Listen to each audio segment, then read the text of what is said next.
My name is Autumn Ricks, and this is my research proposal. College students' caffeine consumption affects anxiety levels. Caffeine symptoms and effects. Due to its availability, caffeine is widely used as a source of energy, according to Bertassi et al. 2021. Caffeine has adverse effects of increasing anxiety and raising blood pressure, according to Smith et al. 2017.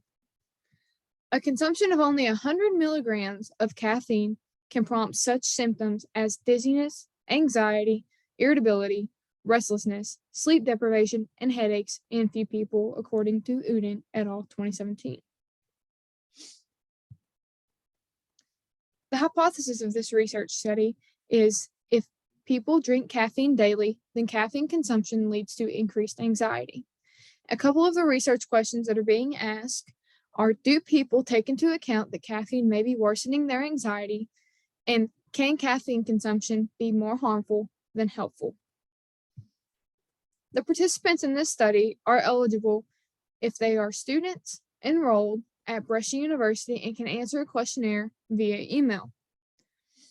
We will collect demographic characteristics such as sex and year in school and caffeine intake related information.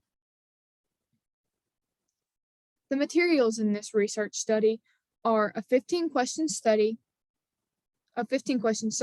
that is, with 10 self-reported questions related to caffeine consumption and 5 questions about demographics.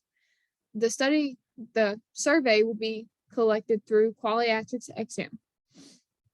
The next thing I'm going to show you is the caffeine consumption survey that is right here. And it consists of 10 questions, very similar to this. And you can just take a look. And then you go all the way through, and then you go to the next page. And then you have your demographics portion. And then that's the survey. And we move on to the GAD-7 assessment, which is the Generalized Anxiety Disorder Assessment. And basically what that consists of is 7 questions, and you circle one of the numbers, and it tells you a score, and then you add that score up. And then there is a key down at the bottom to tell you the levels of anxiety. And then as we move on, we look at the personal health questionnaire, which again is for our use. There are 9 questions that the participant will answer and circle a number similar to the GAD-7. And then all of their numbers will be added up right here at the bottom and then totaled. And then you move on to the bottom where there is a key, and that tells you the severity of the illness. The proposed analysis of our data is that we are going to extract data anonymously, and there will be no names, no nothing. And then we are going to perform a correlation analysis to see if there is a correlation between increased caffeine and increased anxiety levels. And our hopeful results are that we will see an increase in anxiety as well as an increase in caffeine. So therefore, if caffeine is increased, anxiety is also increased.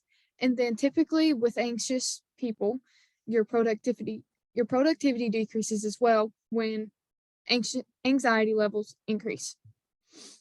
The limitations to this study are environmental factors such as housing, job status, race could be one, athletics, so on and so forth. And then you move on to mental disorders that are not accounted for, things such as eating disorders or bipolar disorder, ADHD, PTSD, any of those things that aren't accounted for in our screening with the GAD-7 and the PHQ-9 will not be accounted for. So the basic anxiety and depression are the only things that are being screened for. And then here are all the references. Thank you for watching my recording.